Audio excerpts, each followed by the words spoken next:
നമസ്കാരം. മലയാളി വാർത്തയിലേക്ക് സ്വാഗതം. വീണ്ടും ലോകകപ്പ് കിരീടം ചൂടി ഇന്ത്യ. ലയണൽ മെസ്സിക്കൊരു ലോകകപ്പ്, വിരാട് കോഹ്ലിക്ക് IPL കിരീടം. അതുപോലെ മലയാളികൾ സ്വപ്നം കണ്ട ഒരു കാര്യമാണ് സഞ്ജു സാംസണിന്റെ ബാറ്റിംഗ് മികവിൽ ഇന്ത്യക്കൊരു ലോക കിരീടം നേടുക എന്നത്. ആ ചിരകാല സ്വപ്നം യാഥാർത്ഥ്യമായതിന്റെ ആഘോഷ തിമിർപ്പിലാണ് മലയാളികൾ. ഇന്നലെ രാത്രി മുഴുവൻ മലയാളി മികവിൽ ഇന്ത്യ ലോക കിരീടം നേടിയതിന്റെ ആഘോഷമായിരുന്നു. ഇന്ത്യ ലോകകപ്പ് നേടിയ ടീമിൽ എല്ലാ മലയാളികളും ഉണ്ടായിരുന്നു. ആ പതിവ് ഇക്കുറിയും തെറ്റിയില്ല. സഞ്ജുവിന്റെ ബാറ്റിംഗ് മികവിലാണ് കിരീടം എന്നതാണ് ഇക്കുറി ആഘോഷം. വിഴിഞ്ഞത്തിന്റെ പുത്രൻ വിശ്വ കിരീടത്തിന്റെ നാഥനായപ്പോൾ ആനന്ദ കണ്ണീരോടെ മലയാളികൾ നൃത്തം ചെയ്യുകയായിരുന്നു. ഇന്നലെ രാത്രി നീണ്ട ആഘോഷങ്ങളായിരുന്നു നഗരങ്ങളിൽ. 3 വർഷങ്ങൾക്ക് മുമ്പ് കണ്ണീർ വീണ അതേ നരേന്ദ്രമോദി സ്റ്റേഡിയം ഉച്ചത്തിൽ ആർത്തിരമ്പിയ ഞായറാഴ്ച. ഇതുവരെ കിവീസിനെ T20 ലോകകപ്പിൽ തോൽപ്പിച്ചിട്ടില്ലെന്ന ചരിത്രം തിരുത്തിക്കുറിച്ച രാജകീയ വരവാണ് ഇന്ത്യ നടത്തിയത്. അങ്ങനെ മലയാളികളുടെ ചേട്ടൻ പുതുചരിത്രം എഴുതിയെന്നാണ് കമന്റുകളിലൂടെ ജനം സന്തോഷം പങ്കുവെക്കുന്നത്. സഞ്ജുവിന്റെ പോരാട്ടത്തിന്റെ കഥ കൂടി എഴുതപ്പെടുന്നു ഈ വിശ്വവേദിയിൽ. ഇതിലും അപ്പുറം എങ്ങനെയാണ് കാലത്തിനെ നീതി പുലർത്താനാവുക? ഇന്ത്യയുടെ അഭിമാന താരം സഞ്ജു സാംസൺ മുന്നിൽ നിന്ന് നയിച്ച പോരാട്ടത്തിൽ ന്യൂസിലാൻഡിനെ 96 റൺസിന് തോൽപ്പിച്ചാണ് ഇന്ത്യ 3ാം T20 ലോകകപ്പ് സ്വന്തമാക്കിയത്.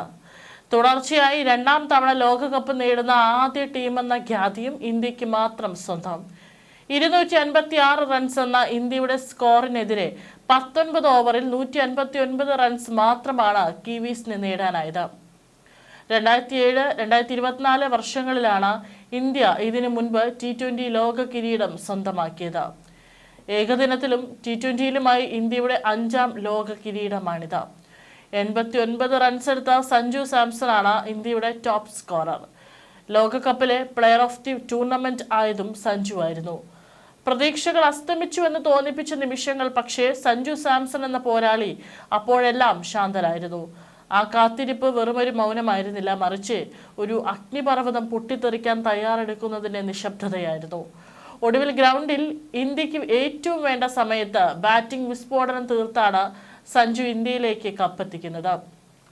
അർഹതപ്പെട്ട അംഗീകാരം തേടി വന്നപ്പോൾ സഞ്ജു അത് സ്വീകരിച്ചത് ഒരു രാജാവിനെ പോലെയായിരുന്നു. എതിരാളികളുടെ പന്തുകളെ അതിർത്തി കടത്തുമ്പോൾ അത് വെറും ബൗണ്ടറികളായിരുന്നില്ല. താൻ അനുഭവിച്ച വേദനകൾക്കും കാത്തിരിപ്പുകൾക്കും അവൻ നൽകിയ മധുര പ്രതികാരമായിരുന്നു. ഇന്ന് സഞ്ജുവിന്റെ ബാറ്റിംഗിൽ കാണുന്ന ആത്മവിശ്വാസത്തിന് പിന്നിൽ വർഷങ്ങളുടെ കാത്തിരിപ്പും കണ്ണീരും വിയർപ്പുമുണ്ട്. തോൽവികളിൽ പതറാതെ വിജയത്തിനായി ദാഹിച്ചവന്റെ ഉൾക്കരുത്താണ് സഞ്ജുവിന്റെ ഓരോ ഇന്നിംഗ്സിലും തെളിയുന്നത്. ലോകകപ്പിന്റെ ആ വലിയ വേദിയിൽ അവനൊരു അത്ഭുതമായി മാറി. ഫൈനലിൽ ബാറ്റ് വീശുമ്പോൾ അതൊരു കായിക താരത്തിന്റെ ആവേശം മാത്രമല്ലായിരുന്നു, വർഷങ്ങളായി ഉള്ളിൽ കൊണ്ടു നടന്ന ആഗ്രഹങ്ങളുടെ പൂർത്തീകരണമായിരുന്നു. ബൗണ്ടറികളിലേക്ക് പന്ത് പറക്കുമ്പോൾ അത് ഓരോ മലയാളികളുടെയും അഭിമാനത്തിന്റെയും കൂടി ശബ്ദമായിരുന്നു. ഫൈനലിൽ ഉൾപ്പെടെ ടൂർണമെന്റിൽ തുടർച്ചയായി 3 അർദ്ധ സെഞ്ചുറിയാണ് താരം തന്റെ പേരിൽ കുറിച്ചത്. ഈ ലോകകപ്പിൽ മാത്രം 24 സിക്സുകളും നേടി. T20 ലോകകപ്പിന്റെ ഒരു പതിപ്പിൽ ഏറ്റവും കൂടുതൽ സിക്സുകൾ നേടുന്ന താരമെന്ന റെക്കോർഡും ഇതോടെ സഞ്ജു തന്റെ പേരിലാക്കി. 20 സിക്സുകൾ നേടിയ ന്യൂസിലാൻഡിന്റെ ഫിൻ അലനെയാണ് താരം മറികടന്നത്. 2020 ലോകകപ്പ് ഫൈനലിൽ ഒരു താരത്തിന്റെ ഏറ്റവും ഉയർന്ന സ്കോർ എന്ന റെക്കോർഡും സഞ്ജുവിന്റെ പേരിലായി. 2016 ലോകകപ്പിൽ ഇംഗ്ലണ്ടിനെതിരെ 85 റൺസ് എടുത്ത വെസ്റ്റ് ഇൻഡീസ് താരം മാർലൻ സാമുവൽസിന്റെ റെക്കോർഡാണ് ഇതോടെ പഴങ്കഥയായത്. കൂടാതെ ഇന്ത്യൻ സൂപ്പർ താരം വിരാട് കോഹ്ലിക്കും പാകിസ്ഥാനിൽ ഷാഹിദ് അഫ്രീദിക്ക് ശേഷം ഒരു ലോകകപ്പിന്റെ സെമി ഫൈനലിലും ഫൈനലിലും അർദ്ധ സെഞ്ചുറി നേടുന്ന താരമായി സഞ്ജു മാറി. 2020 ലോകകപ്പ് ഫൈനലിൽ ഒരു ഇന്ത്യൻ താരത്തിന്റെ ഏറ്റവും മികച്ച പ്രകടനമെന്ന റെക്കോർഡിൽ 2014 ലോകകപ്പിൽ ശ്രീലങ്കയ്ക്കെതിരെ കോഹ്ലി നേടിയ 77 റൺസും താരം മറികടന്നു. ലോകകപ്പിൽ 5 മത്സരങ്ങളിൽ നിന്ന് 321 റൺസാണ് സഞ്ജുവിന്റെ സമ്പാദ്യം. 97 റൺസാണ് ഏറ്റവും ഉയർന്ന സ്കോർ. ബാറ്റിംഗ് ശരാശരി 80.25, സ്ട്രൈക്ക് റേറ്റ് 199.37. ഇതിൽ പരം അയാളിനി എന്താണ് തെളിയിക്കേണ്ടത്? ഒരു പുഴ പാറക്കെട്ടിന് അലിയിച്ചു കളയുന്നത് പോലെ തന്റെ സ്ഥിരതയാർന്ന പ്രകടനം കൊണ്ട് സഞ്ജു ഇന്ന് സംശയങ്ങളുടെ എല്ലാ കോട്ടകളെയും തകർത്തിരിക്കുന്നു. പരാജയങ്ങളെല്ലാം തന്നെ പടികളാക്കി വിജയങ്ങളെ ലക്ഷ്യമാക്കിയുള്ള ഈ യാത്ര വിജയതീരമണിഞ്ഞിരിക്കുന്നു.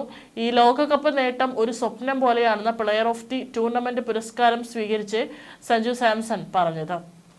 ആ നേട്ടത്തിന് പിന്നിൽ ഒരു ദൈവത്തിന്റെ കയ്യൊപ്പ് പതിഞ്ഞിരുന്നുവെന്നും സഞ്ജു വെളിപ്പെടുത്തി.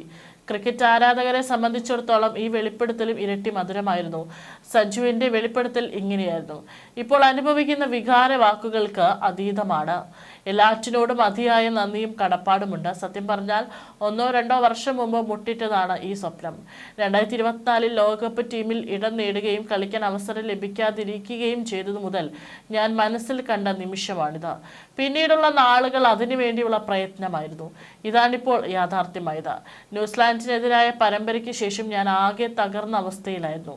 എൻ്റെ സ്വപ്നങ്ങൾ അത്രയും നാമവിശേഷമായി. എന്തു ചെയ്യണമെന്നറിയാതെ ഉഴറിയ ദിവസങ്ങളായിരുന്നു അത്. പക്ഷേ ദൈവത്തിന് നമുക്ക് മുന്നിൽ മറ്റൊരു വഴി തുറക്കും. ആ സ്വപ്നത്തെ പിന്തുടരാനുള്ള ചങ്കുറ്റത്തിൻ്റെ പ്രതിഫലമാണ് ഇപ്പോൾ ലഭിച്ചത്. ഒരുപാട് മുൻ താരങ്ങൾ എന്നെ പിന്തുണച്ചെത്തി. കഴിഞ്ഞ ഏതാനും മാസങ്ങളായി ഞാൻ സച്ചിൻ സാറുമായി ബന്ധപ്പെട്ടുകൊണ്ടിരിക്കുകയായിരുന്നു. ഞാൻ പലതവണ അദ്ദേഹവുമായി സംസാരിച്ചു. അദ്ദേഹത്തിൻ്റെ ഉപദേശത്തിനപ്പുറം മറ്റെന്താണ് നമുക്ക് വേണ്ടത്? എന്നെ പിന്തുണച്ച എല്ലാവരോടും നന്ദിയുണ്ട്. ഇത് എന്നെ സംബന്ധിച്ചിടത്തോളം ഏറ്റവും വലിയ നേട്ടമാണ്. ഇതെനിക്ക് ഇപ്പോൾ തന്നെ ആഘോഷിക്കണം, വികാരധീരനായി സഞ്ജു പറഞ്ഞു. ഏതായാലും മലയാളികളെല്ലാം തന്നെ ഈ ഒരു വാക്കുകളിൽ കണ്ണീരണിഞ്ഞ് ഒപ്പം തന്നെ സന്തോഷിക്കുന്ന നിമിഷം കൂടിയാണിത്.